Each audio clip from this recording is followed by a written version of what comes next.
Very good morning बच्चों।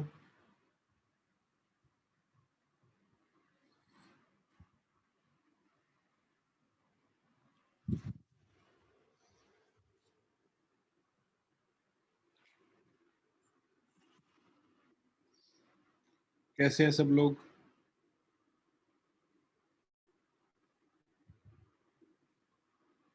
मैं नाम रीनेम कर लूं।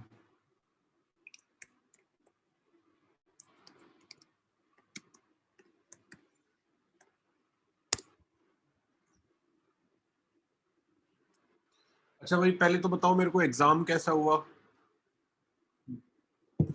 जेई वालों का।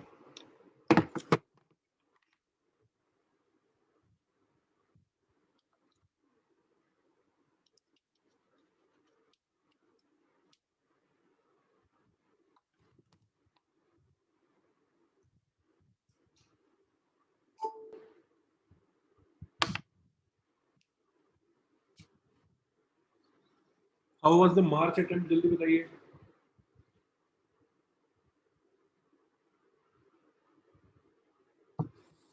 ठीक ठीक था अमन, बाकी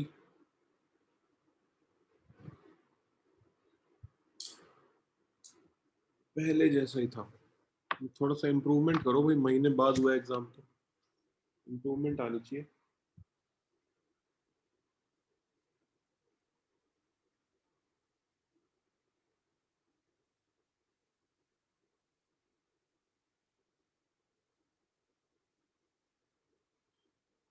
मुश्किल था ना इस बार, मैंने सुना थोड़ा सा। मैंने तो एक किसी उसके बारे में सुना है कि कोई एक पर्टिकुलर एग्जाम मुश्किल आया था, 17 तारीख का शायद।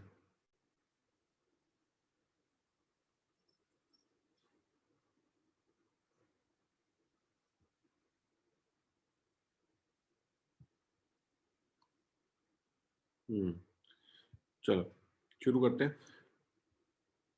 17 का ही था, हाँ।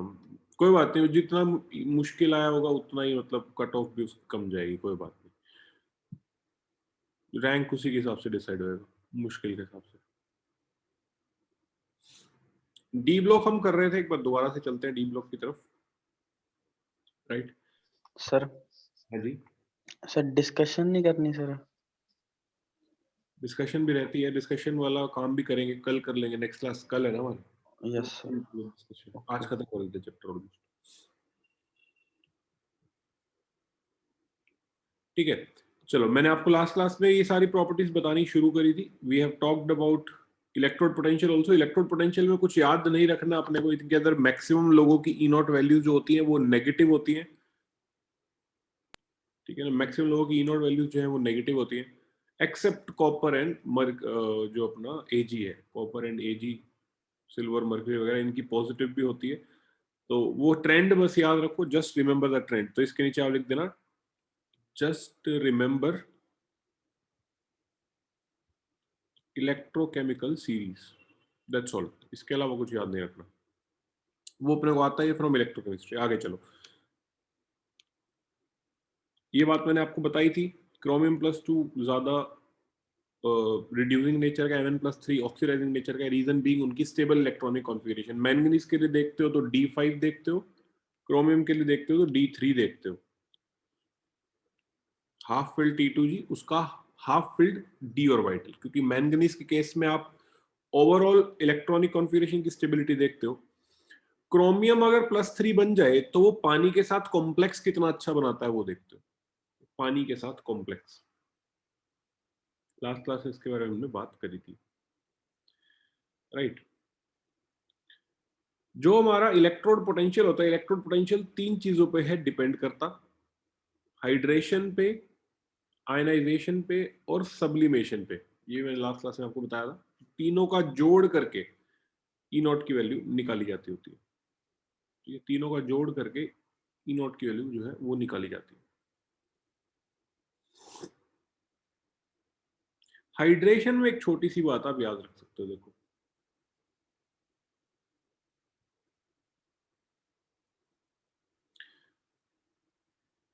निकल +2 हैज वेरी हाई हाइड्रेशन। तो याद रखना, निकल +2 का साइज क्योंकि काफी छोटा होता है, तो उसकी हाइड्रेशन जो है वो काफी ज्यादा होती है, ठीक है ना। निकल +2 हैज वेरी स्मॉल साइज, क्योंकि साइज का ऑर्डर आपको याद होगा, साइज का ऑर्डर ऐसे चला था, घटा FiCONi ऑलमोस्ट सेम रहा, उसके बाद बढ़ गया। तो निकल का ऑलमोस्ट सबसे छोटा साइज है, देखो लेफ्ट टू राइट साइज घटता है, घटते घटते घटते निकल तक तो घटा था, उसके बाद फिर बढ़ना चालू हो गया था। तो निकल का साइज सबसे स्मॉलेस्ट हो जाता है एक तरह से। तो निकल has very small size, smallest मान सकते हो इन 3D, and hence highest negative hydration energy.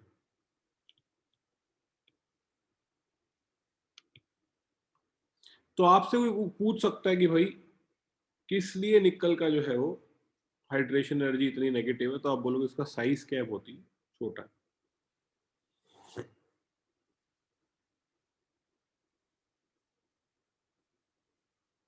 ठीक है ना। ये पॉइंट याद रखना, निकल के लिए कोई भी चीज डिस्कस होगी तो आप उसको हाइड्रेशन एनर्जी उसकी क्या बताओगे, बहुत ज्यादा बताओगे।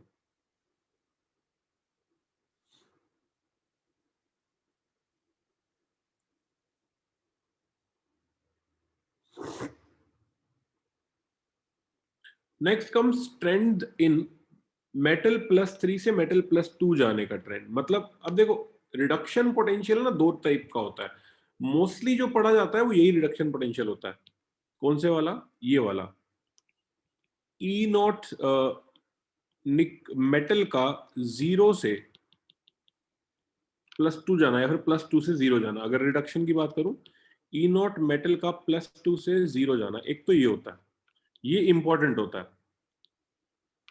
इसका ट्रेंड अपने को याद रखना होता है, क्योंकि जो भी मैंने आपको पढ़ाया है उसके अंदर जितने भी हमारे डी ब्लॉक के मेटल्स आए हैं वो +2 से 0 जाने वाले आए हैं, क्योंकि +2 इनकी मोस्ट कॉमन ऑक्सीडेशन स्टेट होती है। दूसरा होता है +3 से +2 जाना। ऑब्वियसली ये सिर्फ उन्हीं के लिए वैलिड है जो +3 भी दिखाते हैं और +2 भी दिखाते हैं, ये वाला ज्यादा इंपॉर्टेंट नहीं होता। इसमें ऑर्डर उल्टा फुल्टा हो जाता है, मतलब ऐसा नहीं है इसमें कि ऑर्डर वही सेम रहेगा जो हमने पहले पढ़ा है। इसमें ऑर्डर थोड़ा बहुत क्या होता है, उल्टा फुल्टा हो जाता है। देख लेते हैं इसके बारे में क्या कह रहे हैं। देखो, ट्रेंड्स इन मेटल +3 से मेटल +2 जाने का इलेक्ट्रोड पोटेंशियल। तो ये एक तरह से बता रहे हैं +3 में इनकी जो रिड्यूसिंग नेचर है वो क्या है, ठीक है, या फिर +2 की रिड्यूसिंग नेचर क्या है। वहां पर हमने देखा था, तो what does it tell about, मैं आपको बताया तो +2 से 0 जाने वाले का ये बताते हैं what is the reducing nature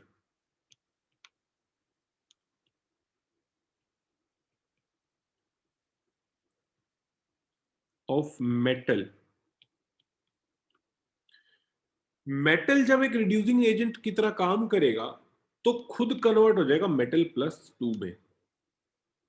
अगर मेटल एक रिड्यूसिंग एजेंट की तरह काम करेगा तो खुद कन्वर्ट हो जाएगा इसमें +2 में। तो मेटल की रिड्यूसिंग नेचर क्या है ये बताएगा। Metal +x giving you metal +2 +x-। तो मेटल एक रिड्यूसिंग एजेंट की तरह काम कर रहा है। M+3 से +2 जाने का मतलब है मेटल +2 आयन की रिड्यूसिंग नेचर क्या है, what is the reducing nature या स्ट्रेंथ ऑफ M+2 आयन। यहां पे ये कह रहा है कि M+2 आयन अगर किसी के साथ रिड्यूसिंग एजेंट की तरह काम करे तो खुद तो हो जाएगा ऑक्सीडाइज +3 में। तो इस तरह से this is acting as a reducing agent, ठीक है ना। पहले उसका मतलब समझते हैं कि कहना क्या चाह रहे हैं। अगर मेटल एक्ट करता है एज रिड्यूसिंग एजेंट तो आप देखते हो क्या, E0 M2 से 0। अगर मेटल +2 के रिड्यूसिंग एजेंट की बात करते हैं तो हम देखते हैं M+3 से +2। पहले तो ये कहानी, ऊपर से ये वाला ऑर्डर इंपॉर्टेंट नहीं है याद करना।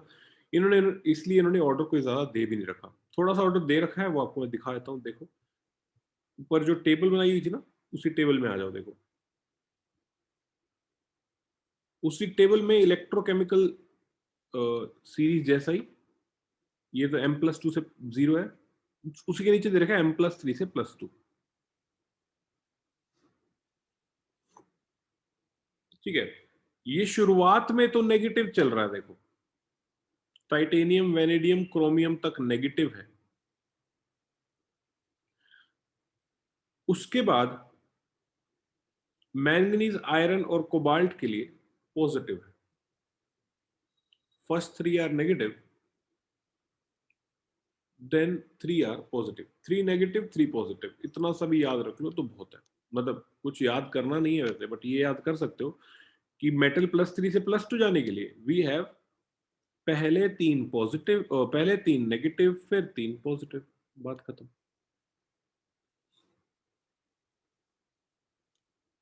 तीन नेगेटिव 3 पॉजिटिव, बस इतना सा याद रख सकते हो आप टाइटेनियम से कोबाल्ट की बात करें तो। What do we have to remember in +3 से +2? जस्ट दिस,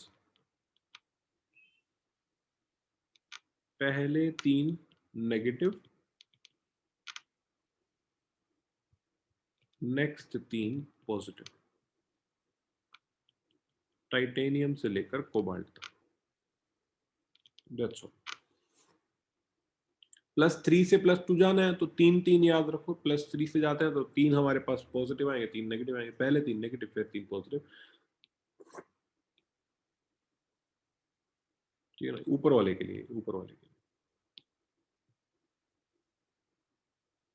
आगे चलते हैं।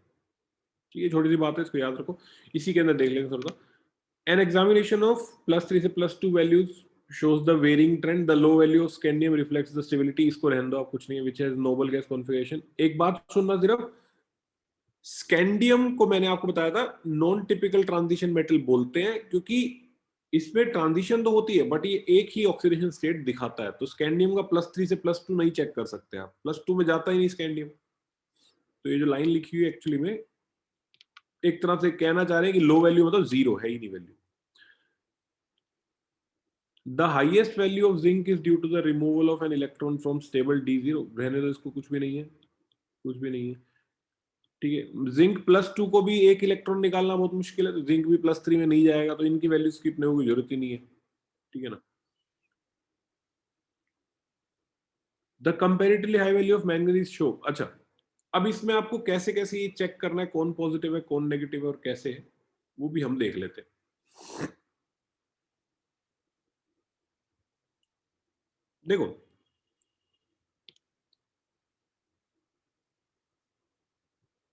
अगर हम एक छोटी सी बात देखें, अगर मैं बात करता हूं E0 मेटल का +3 से +2 जाना, E0 मेटल का +3 से +2 जाना, तो जहां पर तो ये काम इजी होगा, +3 से +2 जाना इजी काम होगा। इजी होने पे हमारे पास ये वाला E0 आएगा पॉजिटिव।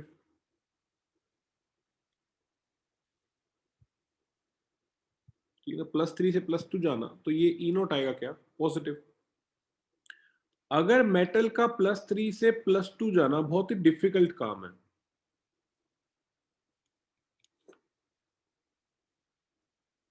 अगर बहुत ही डिफिकल्ट काम है, तो E0 जो है ये वाला मेटल +3 से +2 जाने का, ये नेगेटिव आएगा। फिजिबिलिटी पे डिपेंड करता है ना, डेल्टा जी पे डिपेंड करता है। ये डेल्टा जी नेगेटिव हो जाएगा, ये वाला डेल्टा जी पॉजिटिव हो जाएगा। Delta G equal to -NF E0। तो थोड़ा सा एक बार देख लेते हैं। अगर तो काम है इजी तो E0 क्या आएगा, पॉजिटिव आएगा। काम इजी कहां होगा, दो बातें तो साफ देखते ही पता लग जाएंगी। काम इजी वहां होगा जहां M+2 स्टेबल होगा M+3 के कंपैरिजन में, है ना। तो जैसे देखो, अगर मैं बात करता हूं जिंक की, अगर मैं बात करता हूं जिंक की, जिंक का +3 से +2 जाना एक बहुत ही अच्छा काम है, क्योंकि zinc +2 is highly stable due to half filled, fully filled, है ना, D10। दूसरा इजी किसके लिए देखते ही पता लग रहा है, मैंगनीज के लिए पता लग रहा है। मैंगनीज के लिए पता लग रहा है, इट इज हाईली इजी, क्योंकि मैंगनीज का भी +3 से +2 जाने पे क्या हो रहा है, D5 पे जा रहे हो आप। तो यहां पर आप D5 पे आ गए, यहां पर आप D10 पे आ गए, तो इजी काम है, इसलिए इन दोनों का पॉजिटिव तो आना ही आना, ठीक है ना, इन दोनों का पॉजिटिव तो आना ही आना है। तो जिंक का हाईली पॉजिटिव होता है, वैल्यू इन्होंने दे नहीं रखी तो अपने को याद नहीं करनी। मैंगनीज का हाईली पॉजिटिव होता है, वैल्यू इन्होंने दे रखी है, प्लस की वैल्यू है, तो इनके लिए तो E नॉट पॉजिटिव होता है। Reason being stable electronic configuration in metal +2, stable electronic configuration in metal +2।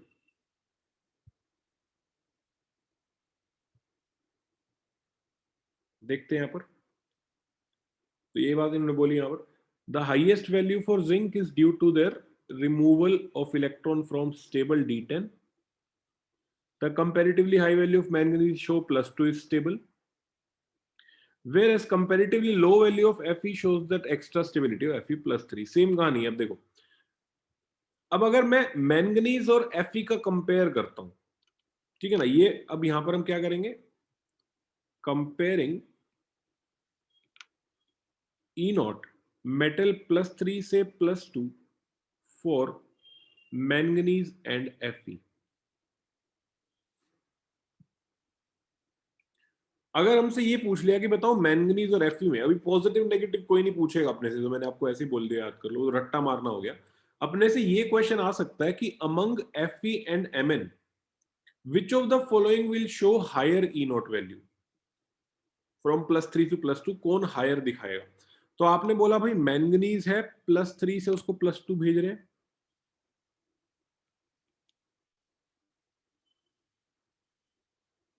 ठीक है ना, मैंगनीज है +3 से उसको +2 भेज रहे हैं। एक Fe है जिसको हम +3 से +2 भेज रहे हैं,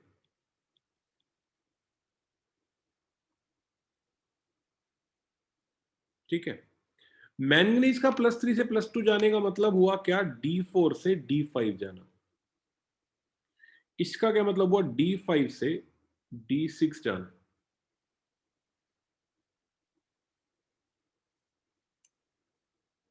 ठीक है। तो ये काम तो बड़ा इजी दिख रहा है अपने को, this is easy, this is difficult. तो ऑब्वियस सी बात है कि मैंगनीज वाले का E नॉट ज्यादा पॉजिटिव होगा।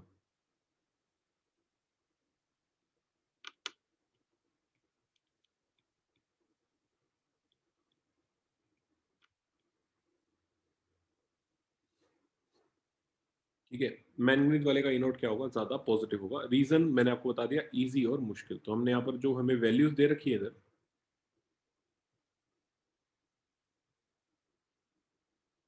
इधर भी आप चेक कर सकते हो। ये देखो, मैंगनीज वाले का 1.57 एंड आयरन वाले का 0.77।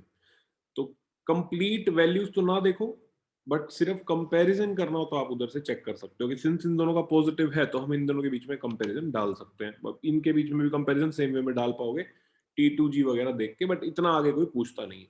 तो ये दो सवाल जो एनसीईआरटी दे रही है, बस वही सवालों को अपन ध्यान में रखते हुए सवाल बना लेते हैं। यहाँ से दो जो डेटा दे रखा है उसी डेटा के ऊपर सवाल बन सकता है। तो ये डेटा के ऊपर मैंने आपको सवाल बना के बताया कि क्या है,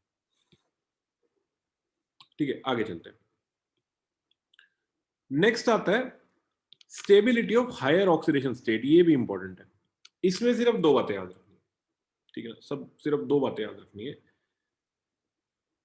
जो सबसे हाई ऑक्सीडेशन स्टेट्स होती है ना, हाईएस्ट की बात कर रहा हूं मैं, हायर मतलब जो सबसे ऊपर वाली होती है, +4 +5 +6 +7, आप मोस्टली देखोगे कि ये बड़े वाली ऑक्सीडेशन स्टेट दिखाने के लिए ना, सेंट्रल मेटल एटम के साथ जो एटम चिपकने चाहिए साइडों में, वो मोस्टली फ्लोरीन और ऑक्सीजन होते हैं।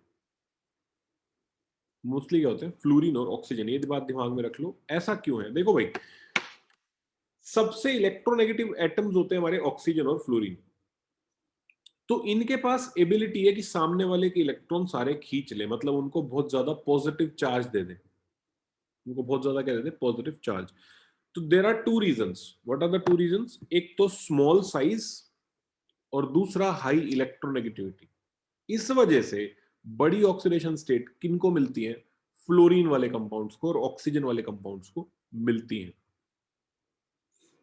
ठीक है, तो क्या बोल रहे हैं यहां पर, एक छोटा सा पॉइंट लिख दे दो।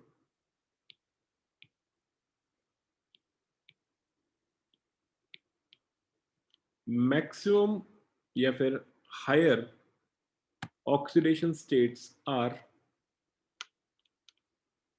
only possible with fluorine and oxygen because पहला small size of fluorine and oxygen, second high electronegativity of fluorine and oxygen। इसके अलावा ना एक और बात पूछ लेते हैं, अगर मैं फ्लोरीन और ऑक्सीजन की फाइट करा दूं, फ्लोरीन वर्सेस ऑक्सीजन, कौन हायर ऑक्सीडेशन स्टेट लेके जाएगा, तो ऑक्सीजन विनर होता है। आप हो गए सर, होना तो फ्लोरीन चाहिए था, फ्लोरीन का साइज भी ऑक्सीजन से छोटा है, फ्लोरीन की इलेक्ट्रोनेगेटिविटी भी ऑक्सीजन से ज्यादा है, तो winner should have been fluorine. तो फ्लोरीन वर्सेस ऑक्सीजन करें तो ऑक्सीजन होता है विनर।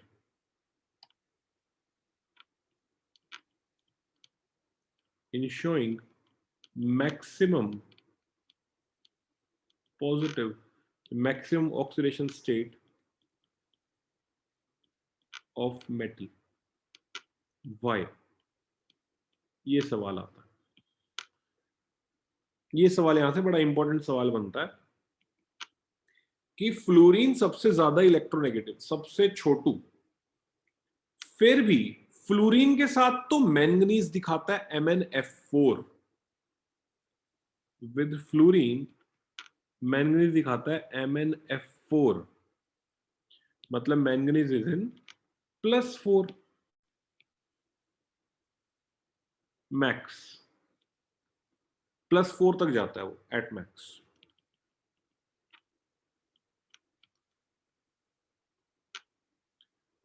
बट ऑक्सीजन के साथ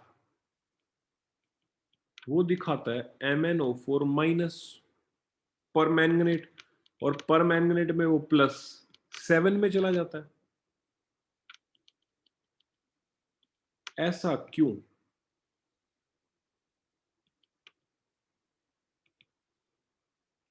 तो इसके आप जो कारण दोगे वो इसका एक ही कारण है, छोटू सा कारण है, वो ये कारण है कि भाई ऑक्सीजन के पास तो एबिलिटी होती है डबल बॉन्ड्स बनाने की।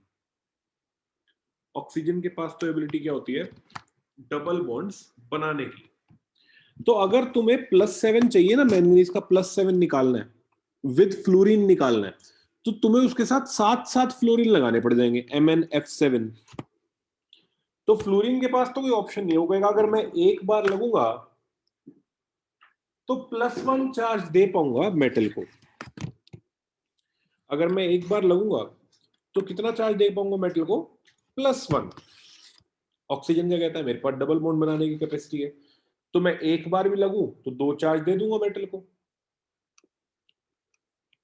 ठीक है, तभी अब नंबर ऑफ साइड एटम्स आपने कितने लगाने हैं हमारे हाथ में थोड़ा ना, 7 तो वैसे भी नहीं लगते क्योंकि बहुत ज्यादा स्टीरिक हिंड्रेंस होती है। तो मैंगनीज विद फ्लोरीन तो सिर्फ 4 फ्लोरीन को चिपका पाता है, इस तरह से टेट्राहेड्रल बनेगा, 4 फ्लोरीन चिपकाएगा, +4 में आ जाएगा।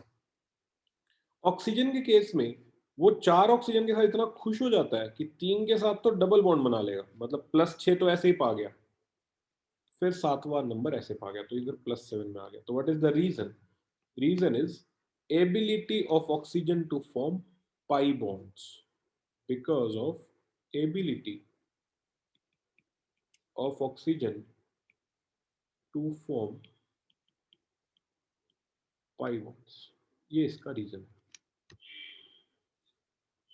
तो ऑक्सीजन कम नंबर में लग के भी बड़ा ऑक्सीडेशन स्टेट दिलवा सकता है। तो 4 ऑक्सीजन मैंगनीज को +7 देते हैं, 4 फ्लोरीन मैंगनीज को +4 तक ही दे पाते हैं। तो that is why higher oxidation state is more stable with oxygen. MnF7 बनाना पड़ेगा, MnF7 तो बहुत मुश्किल चीज हो जाएगी, 7 फ्लोरीन कहाँ लगाओगे, हर फ्लोरीन के पास अपना अपना लोन पेयर भी होता है, तो पहले ही फ्लोरीन एक दूसरे को इतना तंग करते हैं, अब तुम 7 फ्लोरीन लगा दोगे तो बढ़िया नहीं रहेगा।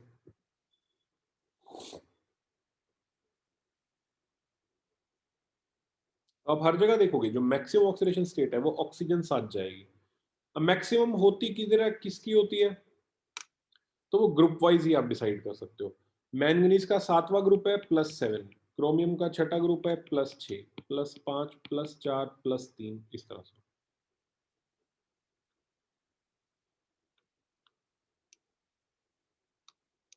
ठीक है, ये रही इनकी मैक्सिमम ऑक्सीजन स्टेट, तो इनको याद रख लेते हैं। उसके ऊपर जाके पढ़ेंगे। मेन क्या आपने मेरे को बताया, टेबल मेन, टेबल मेन।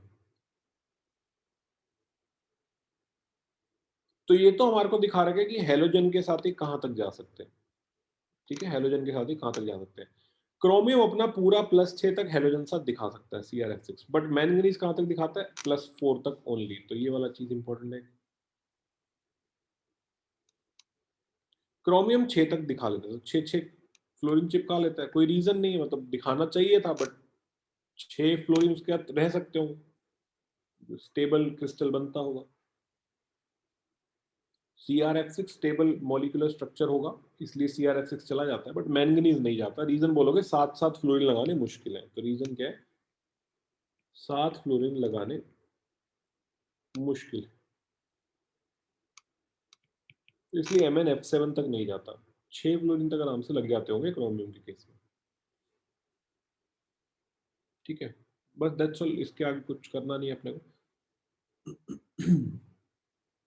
ठीक है, थोड़ा सा इसको पढ़ लेते हैं जो कह रहे हैं। हेलाइड्स दिखा रहे हैं 3D के। The highest oxidation number achieved in TiX4, ViF5, CrF6। The +7 is not represented in simple halides, ये इंपॉर्टेंट है, यहां से देख लो। The +7 state of manganese is not represented in simple halides, but oxygen के साथ तो फिर भी बन जाता है MnO3F।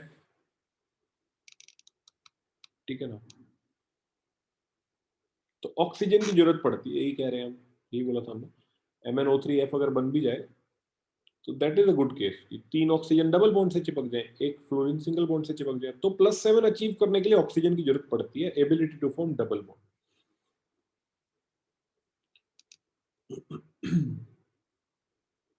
ठीक है, ये सब पढ़ने की जरूरत नहीं है, जिन्होंने दे रखा है, इट इज ऑल यूजलेस, ये सब यूजलेस है बिल्कुल।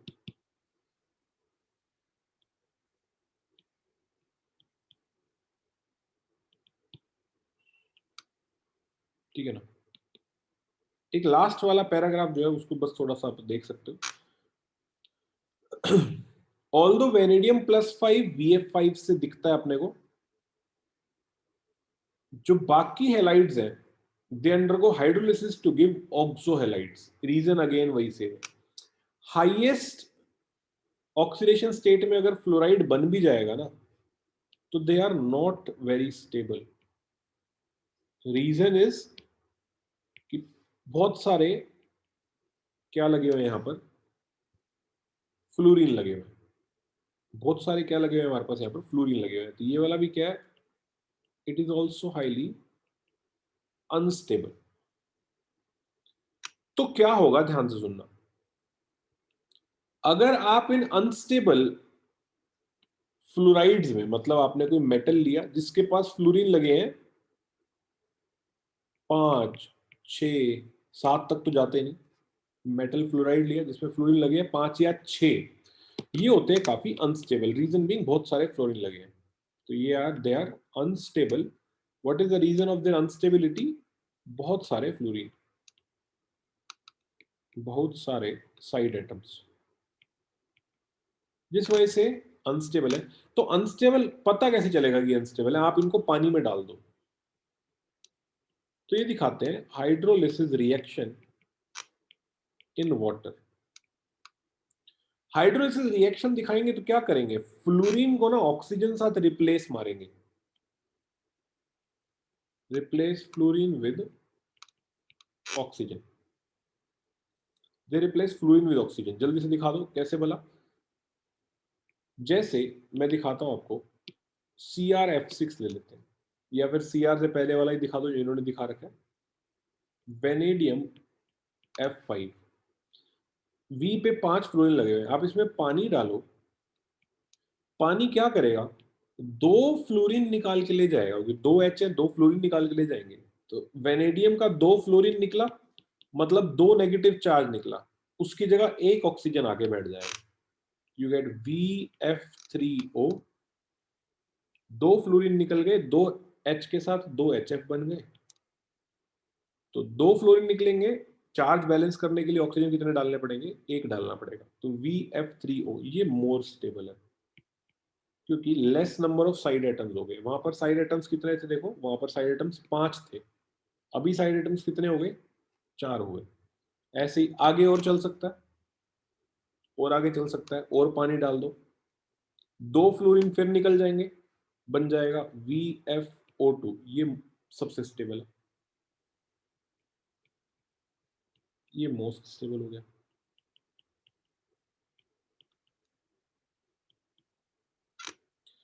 तो पानी डालते रहो, ऑक्सीजन रिप्लेस करता जाएगा 2-2 फ्लोरीन को,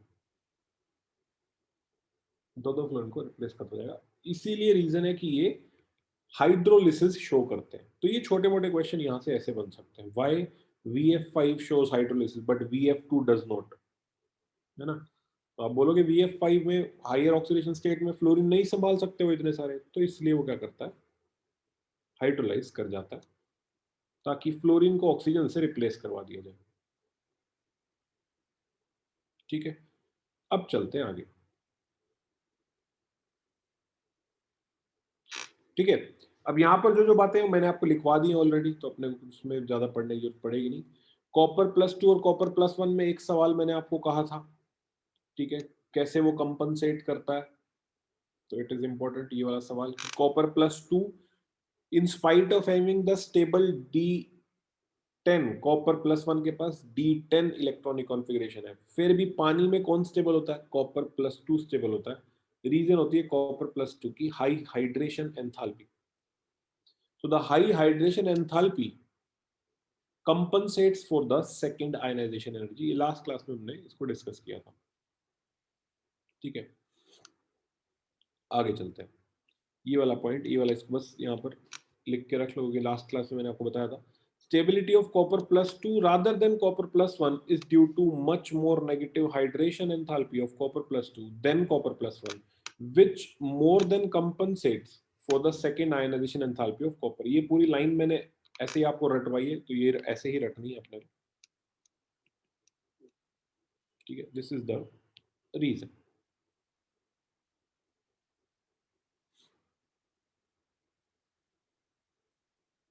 ठीक है, तो इसीलिए कॉपर+1 को अगर पानी में डालो तो वो क्या करता है, डिसप्रोपोर्शनेशन शो करता है, वो उठ के खुद ही ऑक्सीडाइज हो जाता है, खुद ही रिड्यूस हो जाता है। रीजन बीइंग कॉपर+2 बनेगा तो उसको मजा आएगा, मोर स्टेबल है। तो जो चीज मोर स्टेबल है उस तरफ रिएक्शन अपने आप को चलती है। This is why copper+1 shows disproportionation reaction। Reason is this. आगे चलते हैं। The ability of oxygen to stabilize the highest oxidation state is demonstrated in the oxides। The highest oxidation number of oxides conclude, ठीक है, वही बनता है manganese +7 तक चला जाता है Mn2O7 में भी, Mn2O7 याद रखना इस नाम को भी। ये एक्सप्लोसिव सब्सटेंस होता है काफी, ठीक है।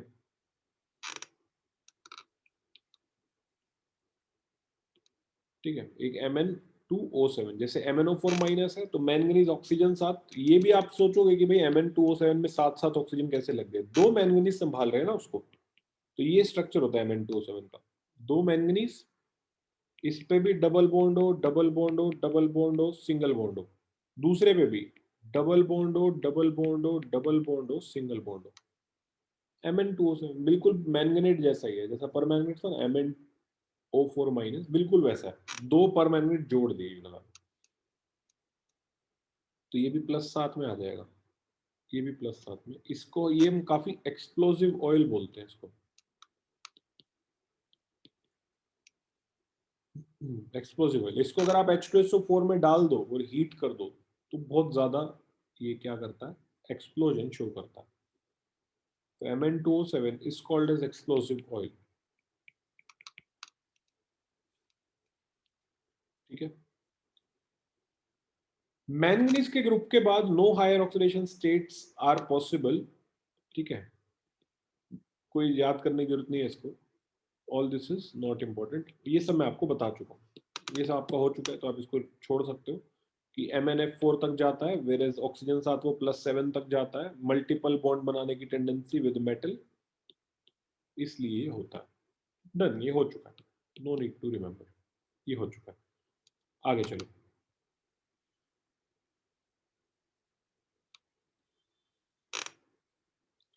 Next is chemical reactivity versus E not value. E not value किसकी बात कर रहे हैं, वही +2 से 0 जाने वाले की, ई नॉट वैल्यू ऑफ +2 से 0 जाने वाले की, ठीक है ना, उसी की हम बात यहाँ पर करके देखते हैं। तो इससे हम बता सकते हैं कौन अच्छा रिड्यूसिंग एजेंट है, कौन अच्छा ऑक्सीडाइजिंग एजेंट है, ठीक है, कौन अच्छा रिड्यूसिंग एजेंट है, कौन अच्छा ऑक्सीडाइजिंग एजेंट है। तो इसके अंदर क्या कुछ पूछा जा सकता है, सवाल आज तक क्या पूछा गया है, देखो एक बार ये पूछा गया था सवाल, why nickel has negative E naught value and copper has positive E naught value. Why nickel has negative E naught value and copper has positive E naught value? तो कोई सर पैर नहीं है इस क्वेश्चन का, क्योंकि वो तीन चीजों से मिलके बना है। बट आपके पास निक्कल के लिए कोई भी सवाल आए ना, तो आप निक्कल की वैल्यू सीधा सीधा डाल दोगे उठा के किस पे, अपने हाइड्रेशन एनर्जी में। छोटा साइज होता है निक्कल +2 का, तो एक छोटा सा पॉइंट अपने को ये याद रखना है, निक्कल +2 का छोटा साइज होने की वजह से जो भी उसका ई नॉट वैल्यू होगा वही चीज डिसाइड करेगा। तो हु विल डिसाइड, यहाँ देखो ये जो छोटा सवाल है इसका आंसर भी यहीं पर अंदर ही लिखा होगा कहीं, यहाँ देखो, for निक्कल E naught value is related to the highest negative enthalpy of hydration of nickel, ठीक है ना। सीधा सीधा क्या आंसर देना है अपने को, ये आंसर देना है कि निकल की हाइड्रेशन बहुत तगड़ी होती है, इस वजह से उसकी ई नॉट वैल्यू जो भी होती है, नेगेटिव पॉजिटिव की से ज्यादा, किसी से कम, जो भी वैल्यू आएगा, जो भी आंसर आएगा वो किसकी वजह से आएगा, उसकी हाई हाइड्रेशन एंथैल्पी की वजह से आएगा। मतलब ये कहना ये चाह रहे हैं कि अगर मैं उसको आगे पीछे वालों से कंपेयर करता हूँ ना, तो निकल थोड़ा अजीब सा लगता है। अजीब सा क्यों लगता है, क्योंकि उसकी ई नॉट वैल्यू अजीब किस लिए होती है, because of high hydration enthalpy की वजह से, ठीक है। बाकी सब देखने की जरूरत नहीं है, सब आपको मालूम रहेगा, बहुत बेसिक चीजें लिखी हुई हैं, तो नो नीड टू रिमेंबर। अभी अपने पास टाइम नहीं है कि हम इसको फालतू का पढ़े, तो आप इसको अभी के लिए छोड़ सकते हो, कुछ काम का इसमें से नहीं है, ठीक है। ये वाला मैंने आपको बता ही दिया कि क्रोमियम +2 से क्रोमियम +3 जाता है, T2G स्टेबल हो जाता है एक्वस के अंदर। ये वाला ऑलरेडी वी हैव डन कि chromium +2 acts as a good reducing agent, तो रिड्यूसिंग एजेंट की तरह काम कर रहा है, यू नो इट, ठीक है। चलो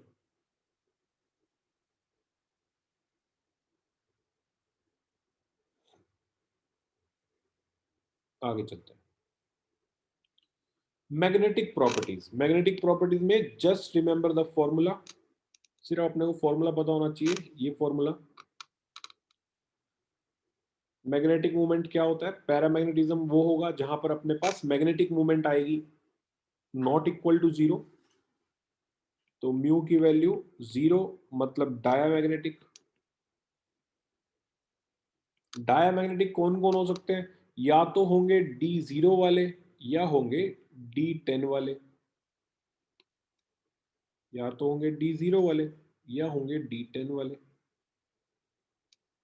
D0 D10 वाले कौन से भला लोग होते हैं, जैसे स्कैंडियम +3 हो गया, वेनेडियम +4 हो गया, सॉरी टाइटेनियम +4 हो गया, वेनेडियम +5 हो गया, क्रोमियम +6 हो गया, मैंगनीज +7 हो गया, और लास्ट में कॉपर +1 हो गया और जिंक +2 हो गया। ये देखोगे ना, ये सारे D0 और D10 है, ये सब D0 है, ये सब D10 है, तो दे आर डायामैग्नेटिक। तो these compounds will be diamagnetic. जब आपको ऐसा कुछ देखने को मिलेगा तो आप डायामैग्नेटिक उनको बता सकते हो। अगर म्यू नॉट इक्वल टू 0 होगा तो होंगे पैरामैग्नेटिक। अगेन आप पेयरिंग वगैरह सब चेक करते हो, म्यू नॉट इक्वल टू 0 के लिए पैरा आएंगे। ये पक्का पक्का डाया है, ये तो हमें पता है, दीज आर डाया। तो डाया याद रखो, पैरा तो फिर बाकी हो ही जाएंगे अपने आप, ऑलमोस्ट सारे नहीं, क्योंकि आपको मालूम है कि अपने कोऑर्डिनेशन चैप्टर पढ़ा है, तो कोऑर्डिनेशन चैप्टर के अंदर आपने देखा है कि पैरामैग्नेटिज्म और diamagnetism will depend on the pairing. अगर पेयरिंग हो रही है तो D6 वाले भी डाया हो सकते हैं, D6 वाले भी डाया हो सकते हैं इन केस कि सारे पेयर हो जाएं। इन केस अगर सारे पेयर हो जाए, जैसे FeCN6-3 वाला था, तो वो भी डाया है। तो डाया चेक करने के लिए अपने को क्या चेक करना है? No unpaired electron. इनके अलावा भी डाया हो सकते हैं अगर पेयरिंग हो जाए, वो मैंने आपको करवा दिया पूरा, तो वो पूरा हो चुका है, इसलिए नो नीड टू लर्न। ठीक है, वैल्यूज बता रखी हैं आपको, देख सकते हो आप, ठीक है ना, ऑब्जर्व नहीं, सिर्फ कैलकुलेटिव वैल्यूज देख सकते हो आप। एक अनपेयर्ड हो तो 1.7, दो हो तो 2.8, 3.8, 4.8, 5.8, 6.8, 7.8, इस तरह से चलता रहेगा, वहां तक जाने नहीं, 5 ही आएंगे मैक्सिमम, 5 से ज्यादा तो कहाँ ही आएंगे।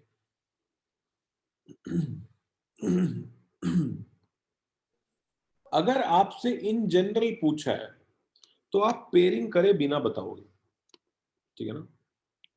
If mu is asked in general,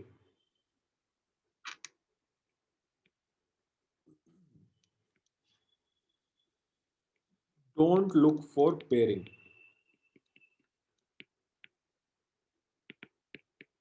pairing के बारे में सोच के नहीं करना, कुछ इंपॉर्टेंट है। इन जनरल पूछा है तो don't look for pairing, pairing की बात नहीं करनी। जैसे एग्जाम्पल,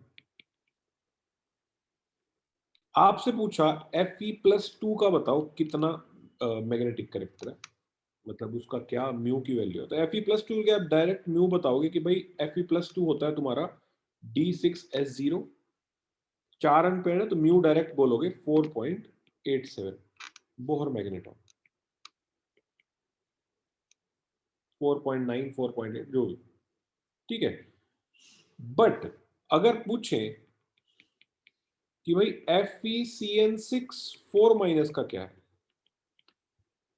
FeCN6 4- का क्या है, तो इस केस में है वो अभी भी D6S0, बट क्योंकि CN एक स्ट्रॉन्ग फील्ड लिगेंड है, तो यहां पर अपने को इसको देखना पड़ेगा एस T2G6EG0, सारे पेयर्ड, ऑल पेयर्ड, तो म्यू की वैल्यू आएगी 0। तो यहां पर पेयरिंग देखनी पड़ी। तो अगर तो इन जनरल पूछे Fe+2 तो 4.87, बट अगर कॉम्प्लेक्स में पूछे तो पेयरिंग देख के बताना, तो 0। क्या सबको जो क्लियर है क्या, इन जनरल कैसे लिखते हैं और कॉम्प्लेक्स में कैसे लिखते हैं? Fe+2 हमेशा 0 नहीं होगा, कॉम्प्लेक्स साथ 0 हो सकता है। यहीं पर अगर वो हो जाता Cl के साथ तो फिर से वो 4.87 हो जाता। High spin, low spin, para, dia, ठीक है।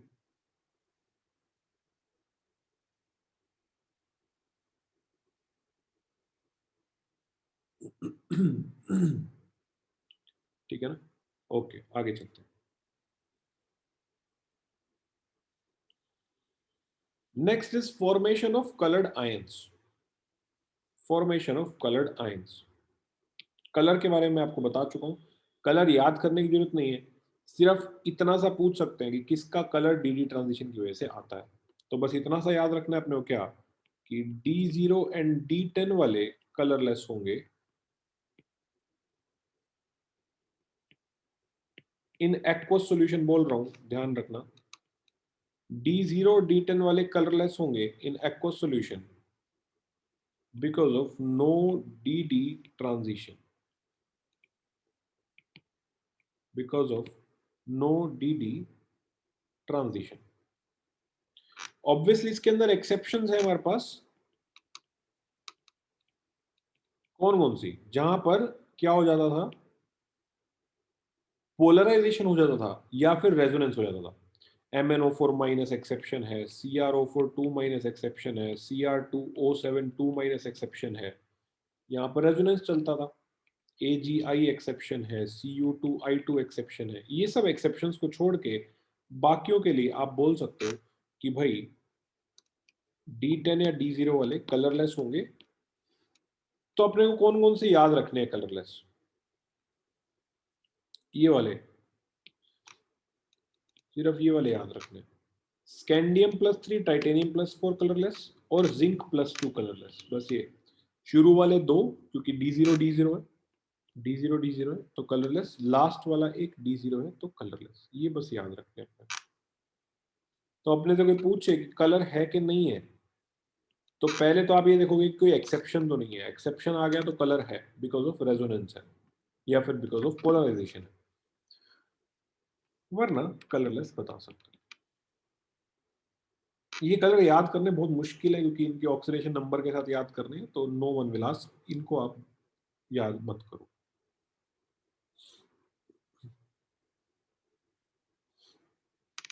ठीक है, जस्ट रिमेंबर दीज 3 थिंग्स।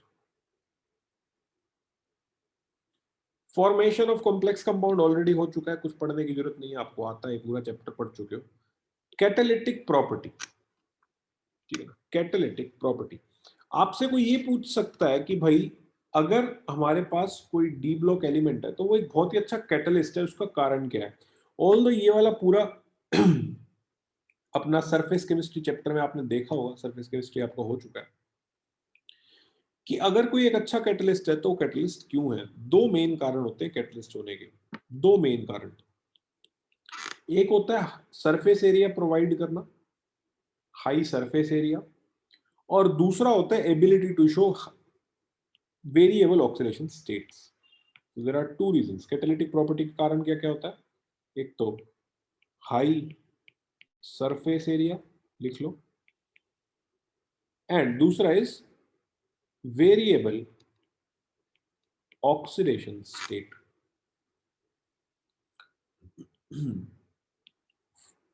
ये केमिज ऑप्शन के लिए काम आता है, ये फिजिक्स ऑप्शन के लिए काम आता है। देखो, जितना सरफेस एरिया प्रोवाइड करेंगे उतना वो डिफरेंट डिफरेंट गैसेस को आके अपने ऊपर एब्जॉर्ब करा सकते हैं। जितना सरफेस एरिया प्रोवाइड करेंगे उतना ज्यादा गैसेस को आकर एब्जॉर्ब करवा सकते हैं, तो फिजिकल एब्जॉर्प्शन अच्छी होगी। वेरिएबल ऑक्सीडेशन स्टेट होगा तो भाई वो किसी भी एटम के साथ बॉन्डिंग कर सकते हैं, किसी भी एटम के साथ क्या कर सकते हैं? बॉन्डिंग कर सकते हैं। भाई नाइट्रोजन आया, बोला अभी +3, मैं -3 दिखाता हूँ, सामने वाला +3 दिखाए, हायर ऑक्सीडेशन स्टेट दिखाए तो वो दिखा सकते हैं। हाइड्रोजन आया, वो कहे सामने वाला छोटी ऑक्सीडेशन स्टेट दिखाए तो दिखा सकते हैं। तो वेरिएबल ऑक्सीडेशन स्टेट भी एक कारण होता है एक अच्छे कैटलिस्ट होने का। इसको रीड कर लेते हैं थोड़ा सा। Polar transition metal and their compounds are known for their catalytic activity. This activity is ascribed for their ability to adopt multiple oxidant state. Vanadium oxide कहाँ कहाँ पे यूज होता है ये सब अपने को मालूम है। V2O5 जो यूज करते हो आप, उसको कॉन्टैक्ट प्रोसेस में करते हो H2SO4 बनाने के लिए, ठीक है ना। निकल यूज करते हो हाइड्रोजनेशन में, आयरन यूज करते हो हेबर्स प्रोसेस में, ये सब आपको आता है। सरफेस केमिस्ट्री चैप्टर में आपने कैटालिसिस के अंदर ये ऑलरेडी पढ़ लिया। Catalyst at the solid surface involves formation of bonds between reactant molecules and atoms of the surface of catalyst, ठीक है ना। This has the effect of increasing the concentration of reactant in the catalyst surface and also weakening of bonds in the reacting molecules. Also because of ये पूरा का पूरा अपने को ना ट्रांजिशन स्टेट थ्योरी बता रहे हैं, transition state theory of catalysis,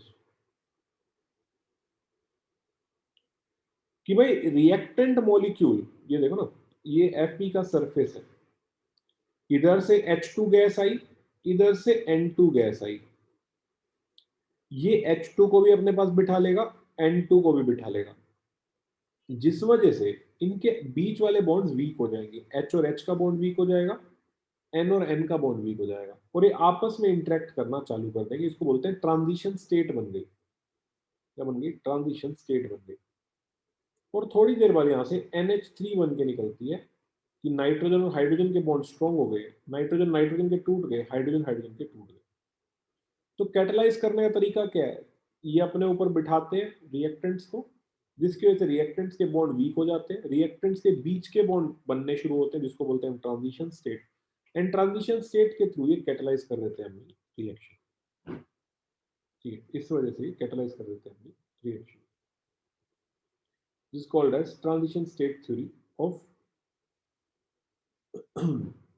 ये चीज मैंने आपको उसमें बता दी है शायद, केमिकल काइनेटिक्स में आपने देखा होगा कि इन जनरल अगर रिएक्शन ऐसे जा रही है तो विद कैटलिस्ट वो ऐसे जाती है। याद है कि नहीं? विद कैटलिस्ट रिएक्शन ऐसे जाती है। क्या कैटलिस्ट का इफेक्ट थोड़ा बहुत पता बताया था कि नहीं बताया था? मोस्टली अपने को हाँ बता दिया ना। चलो आगे चलते हैं। ठीक है, तो ये याद करने की जरूरत नहीं है, आगे चलते हैं। कैटलिस्ट कभी कभी रिएक्शन में टेक पार्ट भी कर लेता है।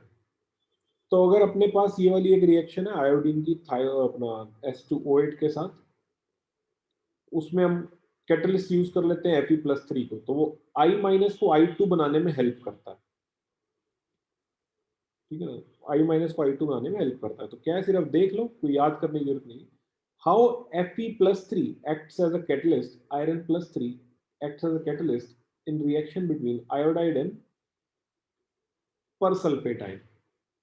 ठीक है ना, परसल्फेट आयन I- को I2 बनाने में हेल्प करता है कौन? Fe+3। तो Fe+3 क्या करेगा? I- को रिड्यूस करके I2 बना देगा, खुद Fe+2 बन गया, बट कैटलिस्ट तो हमेशा रीजनरेट होते हैं। तो Fe+2 को फिर जो आपका परऑक्सीडाइज सल्फेट है वो वापस Fe+3 बना देता है, एक तरह से बिचोले का काम कर रहा है। तो Fe+3 एक्टिंग एज अ बिचोला, कि I- डायरेक्ट खुद जो काम नहीं कर सकता था H2O8 2- के साथ, वो Fe+3 ने आके करवाया। वो बोलता है मैं हाथ पकड़ के आयोडीन को पहले ऑक्सीडाइज करा देता हूँ, फिर तुम में से कोई मुझे रिड्यूस करके वापस बना देना। पहले मैं I- को ऑक्सीडाइज करा देता हूँ, फिर तुम में से कोई मुझे ऑक्सीडाइज करके वापस Fe+3 बना देना। तो दोनों काम भी हो गए, I- भी अपना ऑक्सीडाइज हो गया और परऑक्सीडाइज सल्फेट भी अपना रिड्यूस हो गया। दोनों काम हो गए जो करने थे, जो भी ऑक्सीडेशन रिडक्शन करना था, दोनों काम हो गए। मतलब मेन तो ये था।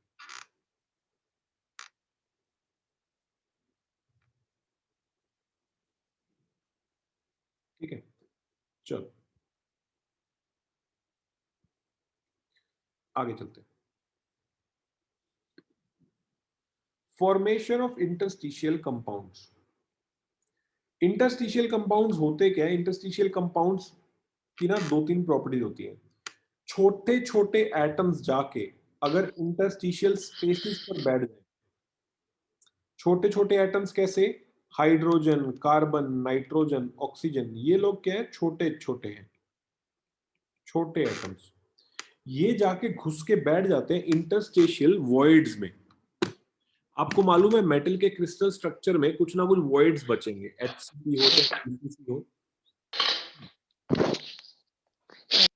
तो जिस भी टाइप का अपने पास मेटल का क्रिस्टल स्ट्रक्चर होगा, बीच में कुछ ना कुछ वॉइड्स होंगे। उन वॉइड्स में जाकर अगर ये छोटे छोटे एटम्स बैठ जाएं, तो ये बना देंगे क्या? Interstitial compounds. और इंटरस्टिशियल कंपाउंड जनरली क्या होते हैं? नॉन स्टोइशियोमेट्रिक होते हैं।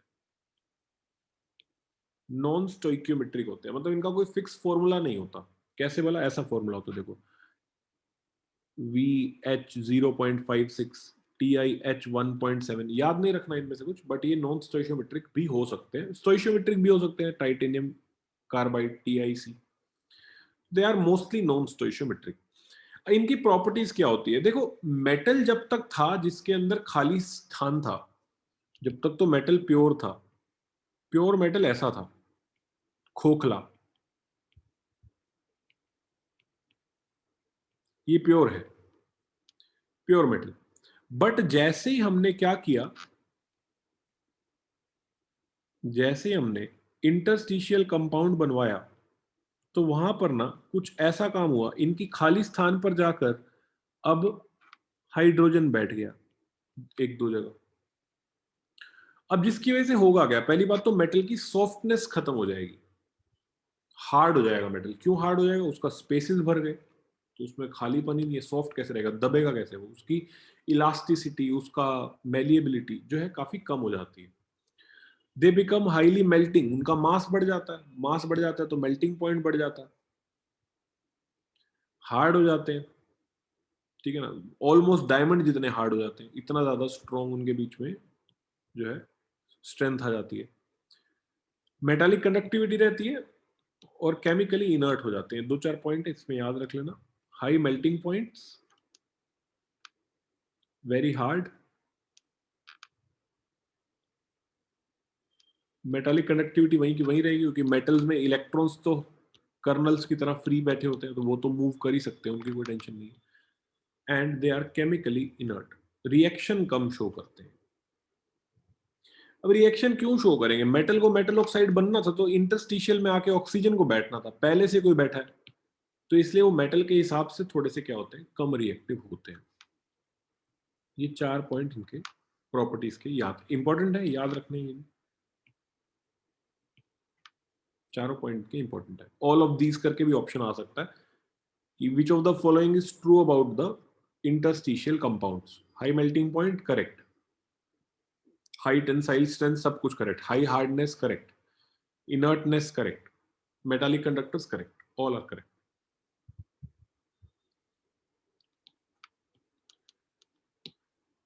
Next is alloy formation. देखो अलॉयज क्या होते हैं? अलॉयज आर द होमोजेनस, याद रखना, alloys are homogeneous solid in solid solutions.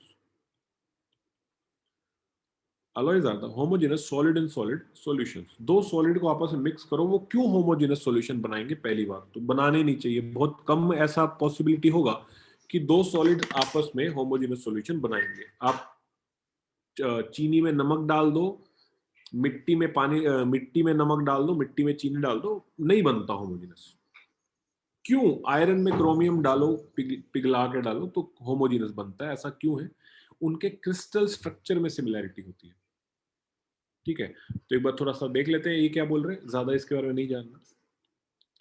An alloy is a blend of metals prepared by mixing components. Alloy may be homogeneous solid solution in which atoms of one metal are distributed randomly among the other atom, ठीक है। आगे चलते हैं। हाँ ये आ गया ना point, because of similar radii size and other characteristic. What is the other characteristic? Other characteristic का मतलब हुआ यहां पर क्या, इनका क्रिस्टल स्ट्रक्चर। इनके ना क्रिस्टल स्ट्रक्चर ऑलमोस्ट सेम से ही बनते हैं, तो अगर तुम आयरन को हटाकर उसकी जगह मैंगनीज भी डाल दो, उसको फर्क नहीं पता लगेगा, उनका साइज बराबर है, उनका स्ट्रक्चर सेम है। तो some of the iron if you replace with manganese, 50% of iron को रिप्लेस करके क्रोमियम डाल दो, कॉपर डाल दो, तो उनको पता नहीं चलता। इसलिए वहां से हम अलॉयज डिफरेंट डिफरेंट क्रिएट कर सकते हैं। स्मॉल रेडियस और other characteristic, alloys are readily formed by these metals. Crystal structure same है, साइज सिमिलर है। अलॉयज की प्रॉपर्टीज क्या है? Alloys formed are harder, sometimes softer, कुछ भी हो सकता है। They have high melting points, ऐसा जरूरी नहीं है, but yes many time it is possible. Hard होते हैं, हाई मेल्टिंग पॉइंट होता है। कुछ अलॉयज की बात करें तो अपने को स्टेनलेस स्टील याद रख लो। ऑल्दो ये सारे अलॉयज के नाम अपने पास आएंगे जब चैप्टर मेटलर्जी आएगा, फिर भी यहां पर बताए थे। Ferrous alloys, chromium, vanadium, tungsten, molybdenum and manganese के साथ स्टील्स बनाने में काम आता है, और स्टेनलेस स्टील बनाने के। एग्जैक्टली नहीं बता रखा किसमें क्या डलेगा, वो अपना आएगा आगे जाके। ब्रास बनता है कॉपर और जिंक से।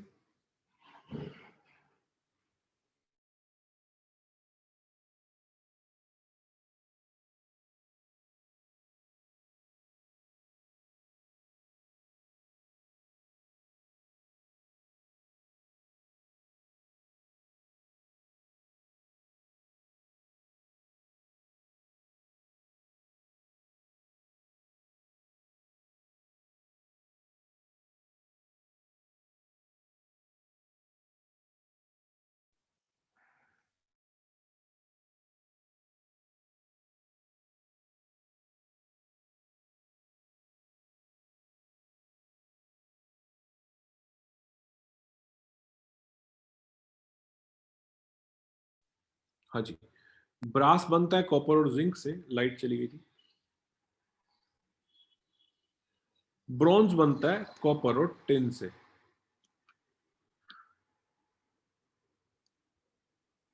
ब्रॉन्ज बनता है कॉपर और टिन से, ठीक है ना।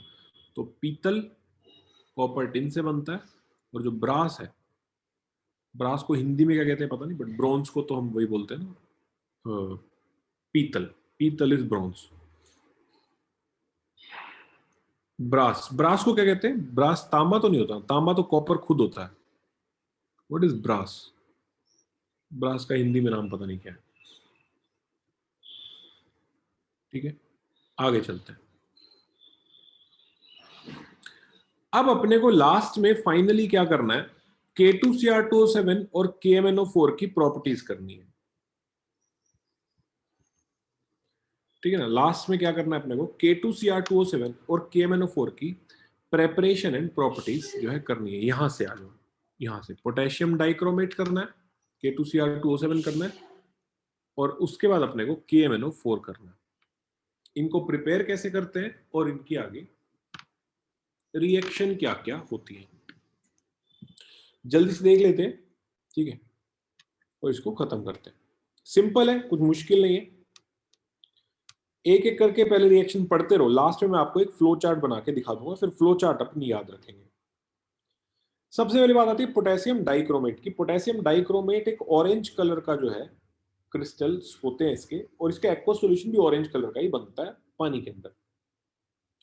K2Cr2O7 को बनाया कैसे जाएगा, पहले इसका स्ट्रक्चर देख लेते हैं। K2Cr2O7 का ये स्ट्रक्चर है, क्रोमियम, ठीक है, नहीं आपको बनवा के दिखाया था, CrOCr, double bond O double bond O O minus, double bond O double bond O O minus, और ये ऑरेंज कलर का स्ट्रक्चर होता है। यहाँ पर K प्लस साथ में बैठा हुआ है, ऐसे करके ऑरेंज कलर का ये होता है स्ट्रक्चर इसका। बहुत ही अच्छा ऑक्सीडाइजिंग एजेंट है, आपने इसको रिडॉक्स चैप्टर में देखा। It is prepared from chromate और, अब क्रोमेट और कौन सी लेते हो, क्रोमाइट और लेते हो सोडियम के साथ, सोडियम कार्बोनेट के साथ, ये इसकी प्रेपरेशन है। क्रोमाइट और की, क्रोमाइट और FeCr2O4, दिस इज क्रोमाइट और। क्रोमाइट और को लोगे सोडियम कार्बोनेट के साथ, साथ में और एयर लोगे, ऑक्सीजन। तो क्रोमाइट और FeCr2O4, ठीक है। FeCr2O4 को दिखाने का एक और तरीका भी होता है। FeCr2O4 एक्चुअली में बना होता है FeO से और Cr2O3 से। क्रोमाइड और जो है ना, chromide is actually formed by Chromium+6 and Fe+2, इनसे ये बनता होता, ठीक है ना। तो क्रोमाइड और को डाला कार्बोनेट में इन the presence of oxygen, oxygen हो जाएगी रिड्यूस, आयरन हो जाएगा ऑक्सीडाइज। आयरन जा रहा है +2 से +3, तो बन गया Fe2O3, ठीक है ना। CO2 निकल गई, साथ में बन गया सोडियम क्रोमेट। याद रखना क्या बन गया साथ में हमारे पास, sodium chromate, this is called as sodium chromate. अब क्रोमेट से डाइक्रोमेट जाना है, उसको एसिड में डाल दो। तो क्रोमेट जो बना, क्रोमेट को डाल दो एसिड में, H2SO4 में। तो एसिड में डालने से क्रोमेट किस में चला जाता है, डाइक्रोमेट में चला जाता है। याद ही रखने की चीज है, इसको ना हम आगे जाके थोड़ा सा और भी पढ़ेंगे। क्रोमेट को डाल दो किसमें, एसिड में, बन जाता है क्या, डाइक्रोमेट। बन जाता है क्या, डाइक्रोमेट। इसी को हम क्रोमेट डाइक्रोमेट इक्विलिब्रियम भी बोलते हैं। क्रोमेट डाइक्रोमेट इक्विलिब्रियम, ध्यान सुनो क्या होता है। क्रोमेट और डाइक्रोमेट ना साथ ही में एग्जिस्ट करते हैं, थोड़े थोड़े रहते हैं। क्रोमेट क्या होता है, CrO4 2 नेगेटिव। डाइक्रोमेट क्या होता है, Cr2O7 2 नेगेटिव। ये येलो कलर का होता है, ये ऑरेंज कलर का होता है। Both remain in equilibrium. बस फर्क ये होता है कि अगर तो आप एसिड डालते चलोगे तो येलो कलर ज्यादा डार्क होता जाएगा, ऑरेंज होता जाएगा।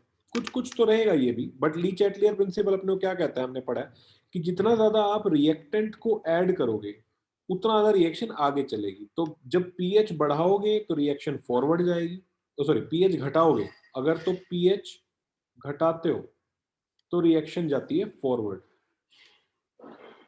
और अगर पीएच बढ़ाते हो मतलब क्या कर रहे हो, सॉल्यूशन को बेसिक कर रहे हो। बेसिक सॉल्यूशन येलो तरफ आएगा, बेसिक सॉल्यूशन येलो तरफ आएगा, एसिडिक सॉल्यूशन यहां जाएगा। तो बेसिक सॉल्यूशन आएगा पीछे, एसिडिक जाएगा आगे। डायरेक्ट सवाल इसके ऊपर आता है। तो पहले तो अपने पास क्या हो गया, प्रिपरेशन का मेथड हो गया। अभी तो प्रिपरेशन करना शुरू कर रहे हैं। आपने सोडियम कार्बोनेट लिया, सोडियम क्रोमेट बना, सोडियम क्रोमेट से ले गए सोडियम डाइक्रोमेट। अभी सोडियम डाइक्रोमेट एक अच्छी चीज नहीं है। जो काम पोटेशियम डाइक्रोमेट करता है ना, वो काम सोडियम डाइक्रोमेट नहीं कर सकता। इसलिए अपने को बनाना क्या है, पोटेशियम डाइक्रोमेट बनाना है।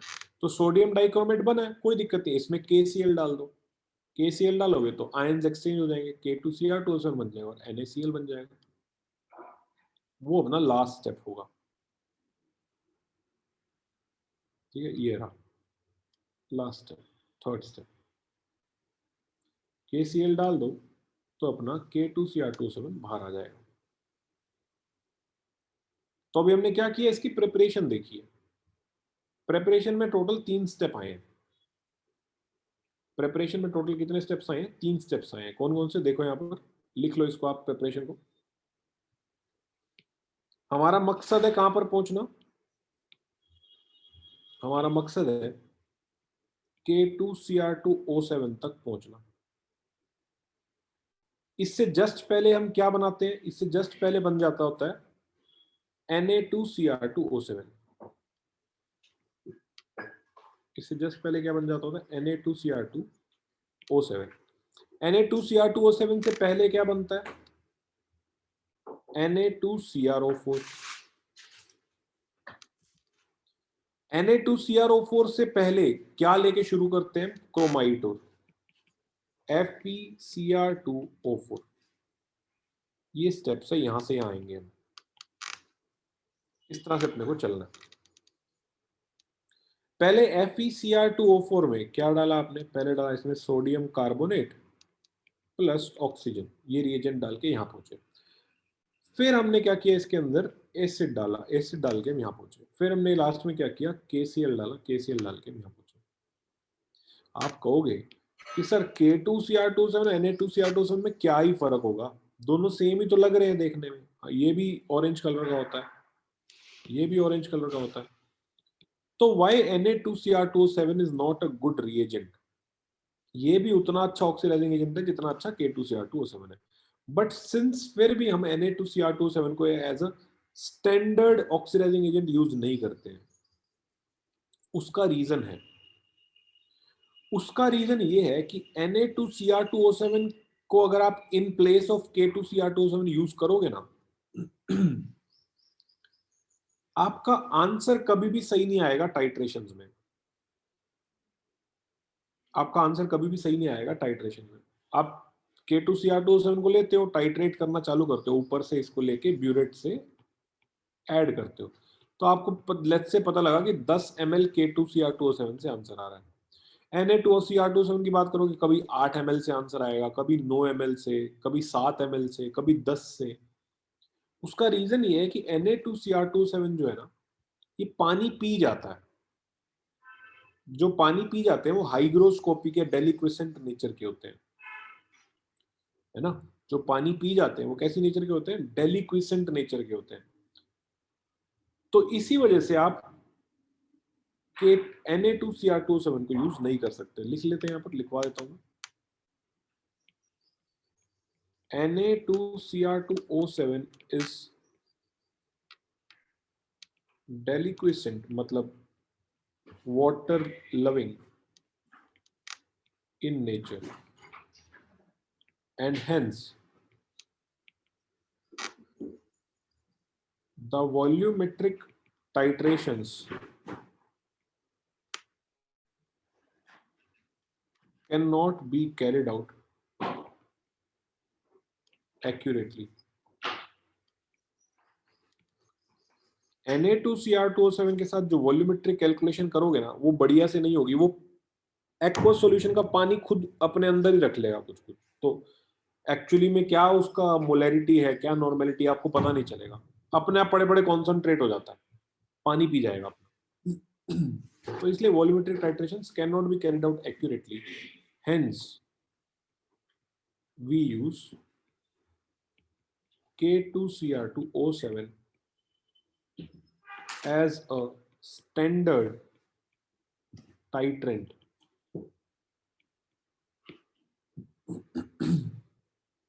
We use K2Cr2O7 as a standard titrant. तो आपसे कोई पूछ सकता है कि Na2Cr2O7 और K2Cr2O7 में कौन बेटर है, तो आप ये लिखो।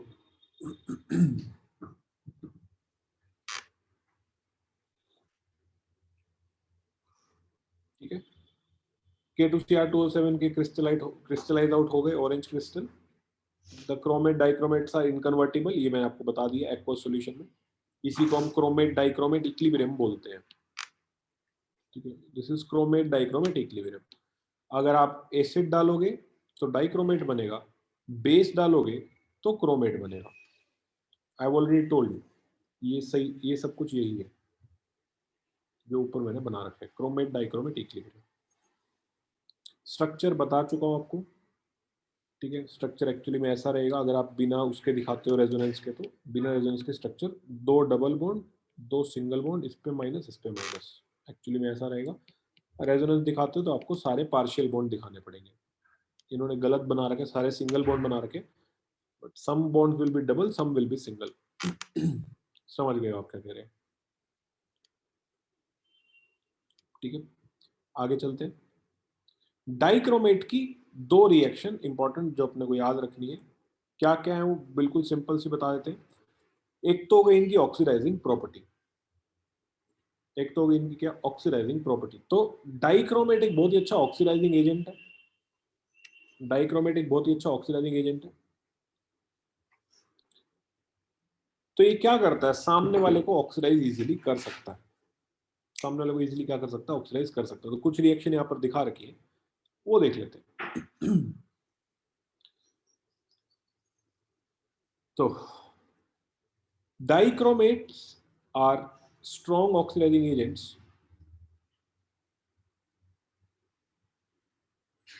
potassium dichromate is generally used as primary standard in volumetric analysis because it is not hygroscopic or deliquescent. In acidic solution, its oxidizing action can be represented like this. तो 6 इसका n factor है, तो जब भी dichromate as an oxidising agent act करेगा, in the presence of acidic medium ही करेगा, 6 electron लेके Cr+3 में चला जाएगा। ये इसकी हाफ रिएक्शन हो गई। ये इसका कौन सा हाफ हो गया, ये इसका रिड्यूसिंग हाफ हो गया, रिडक्शन हाफ। ठीक है, तो इसका एन फैक्टर होता है 6। KMnO4 का एन फैक्टर 5 भी हो सकता है, 3 भी हो सकता है, 1 भी हो सकता है। K2Cr2O7 का एन फैक्टर हमेशा क्या होता है, 6 होता है। रिएक्शन क्या है इसकी, भाई सिंपल सी बात है। चलो K2Cr2O7 बना लिया हमने, इसके बाद इसका ऑक्सीडाइजिंग एजेंट देखते हैं। डायरेक्ट रिएक्शन कैसे याद रख सकते हो, ध्यान सुनना। अगर कोई मेटल है जीरो ऑक्सीडेशन स्टेट में, तो K2Cr2O7 उसको ना मैक्सिमम पॉजिटिव में ले जाएगा, मैक्सिमम पॉजिटिव में ले जाएगा, खुद बन जाएगा Cr+3, मेटल को जीरो से मैक्सिमम में ले जाएगा। जैसे एग्जांपल देखें तो Fe ले लो, तो Fe चला जाएगा किसमें, Fe+3 में। Sn ले लो, चला जाएगा Sn+4 में, एंड सो ऑन। मेटल के लिए ऐसे ही आपके पास अगर कोई मेटल किसी पॉजिटिव ऑक्सीडेशन स्टेट में प्रेजेंट है, तो ये तो पहला हो गया। मेटल किसी पॉजिटिव में प्रेजेंट है तो उसको भी ना ये मैक्सिमम पॉजिटिव में ले जाएगा और खुद बन जाएगा क्रोमियम +3 एज यूजुअल। जैसे एग्जांपल, अगर Fe ऑलरेडी +2 में बैठा है तो उसको +3 में ले जाएगा। Sn ऑलरेडी +2 में बैठा है तो उसको +4 में ले जाएगा।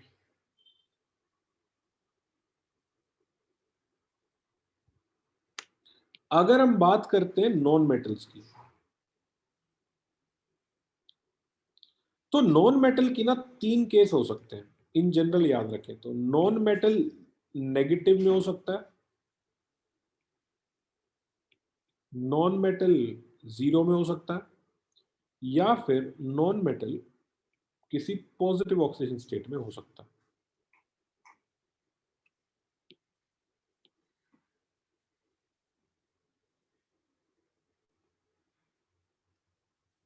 तीन कहानियां नॉन मेटल की, मेटल की 2 कहानियां 0 या पॉजिटिव, नॉन मेटल की 3 कहानियां। नेगेटिव से नॉन मेटल को ना 0 पे ले आएगा, अंडरग्राउंड से उठाया, अंडरग्राउंड से उठा के ग्राउंड लेवल पे ले आएगा 0 पे, 0 से ले जाएगा मैक्सिमम पॉजिटिव पे, ठीक है ना, मैक्सिमम पॉजिटिव पे, और कहीं पॉजिटिव बैठा है तो भी ले जाएगा मैक्सिमम पॉजिटिव में। ये तो चलो कायदे से पता लग ही रहा है कि ऐसा होना चाहिए।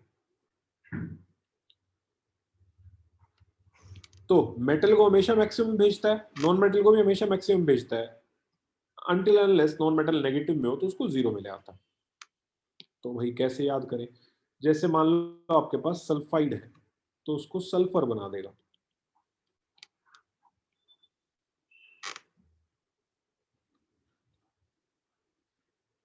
ब्रोमाइड तो उसको ब्रोमीन बना देगा, ठीक है। नॉन मेटल अगर 0 में है, अगर नॉन मेटल आपका 0 में है तो उसको पॉजिटिव मैक्सिमम में ले जाएगा। जैसे आपका क्लोरीन है, क्लोरीन रहने दो, क्लोरीन की रिएक्शन दे रखी। अगर आयोडीन है, जो जो रिएक्शन हमें मालूम है वही करेंगे, आयोडीन को +5 में ले जाएगा, IO3-, याद ही रखने का, ये याद रखने की चीज है।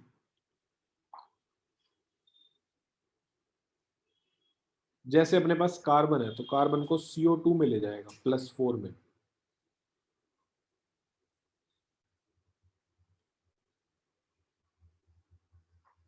अगर कोई नॉन मेटल किसी पॉजिटिव में बैठा है तो उसको मैक्सिमम पॉजिटिव में ले जाएगा। जैसे एग्जांपल देखो तो, जैसे तुम्हारे पास कार्बन लेट से +3 में बैठा है, कार्बन +3 का बड़ा फेमस सा कंपाउंड है, याद रखना, ऑक्सैलिक एसिड, H2C2O4। कार्बन बैठा है +3 में, इसको +4 में ले जाएगा, CO2 +3 से +4। सल्फर डाइऑक्साइड को सल्फेट में ले जाएगा, sulphur dioxide is +3 +4, sulphate is +6।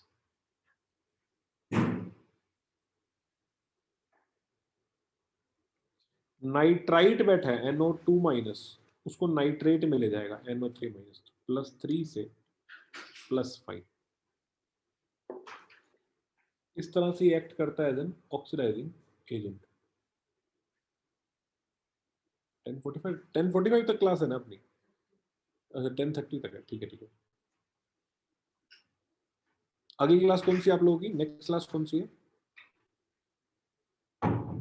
Which is the next class? Gaurav sir की। गौर सर, क्या यहाँ तक सबको क्लियर हो गया अच्छे से? जल्दी बताओ, यहाँ तक अच्छे से क्लियर हो गया क्या सब लोगों को? ठीक है, ऐसे अपन इसको याद करते चलते हैं। हाँ, नेक्स्ट ये अपना पूरा K2CR207 कंप्लीट होता है। नेक्स्ट क्लास में हम KMnO4 देखेंगे। It will take just 10 to 15 minutes, और आगे 10 मिनट अपना लगेगा लेंथेनॉइड्स को। तो एक बार नेक्स्ट क्लास में हम डिस्कशन रखते हैं, उसके डिस्कशन के बाद मैं ये खत्म करा दूंगा आपको। टोटल 20-25 मिनट का काम रहता है। तो नेक्स्ट क्लास में खत्म हो जाए चैप्टर, उससे नेक्स्ट क्लास में इसकी भी डिस्कशन हम करेंगे। नेक्स्ट वीक, ठीक है। तो tomorrow will do discussion. Okay, चलो, thank you, bye bye, take care.